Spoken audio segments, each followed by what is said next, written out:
నువ్వే చెప్పమ్మ, నువ్వేంటి నువ్వు? మాకు ఇల్లు స్థలం లేదు సార్. చాలా చోట్లకి ఎక్కడికి వెళ్ళొద్దు ఇక. కానీ వాళ్ళు మళ్ళీ చూస్తాం అంటున్నారు కానీ చాలా మందికి ఉన్న వాళ్ళకే వచ్చినాయి కానీ లేని వాళ్ళకి ఎవరికి రాలా. అది ఎవరైనా కానివ్వండి, మా బెడ్ల వాళ్ళే కానివ్వండి, ఎవరైనా కానివ్వండి.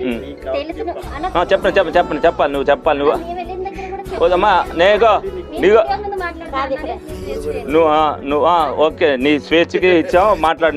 నువ్వు మాట్లాడు, తర్వాత అన్నిటికీ నేను సమాధానం. చాలా మందిని అడిగాను, మేము పుట్టింది పెరిగింది నేను, నాకు ఇక్కడ 32 సంవత్సరాలు వచ్చినాయి అన్న, అయినా కూడా ఎవరు ఏం చేయలే.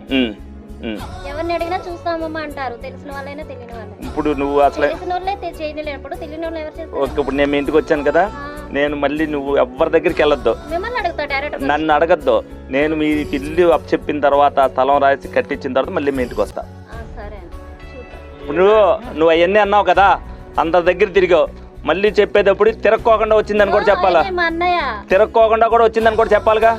ఎన్నిసార్లు తిరిగినా రాలేదన్నావు, నీకు వచ్చి నీకు కట్టించిన తర్వాత మీ ఇంటికి వస్తా. కాఫీ ఇస్తావా?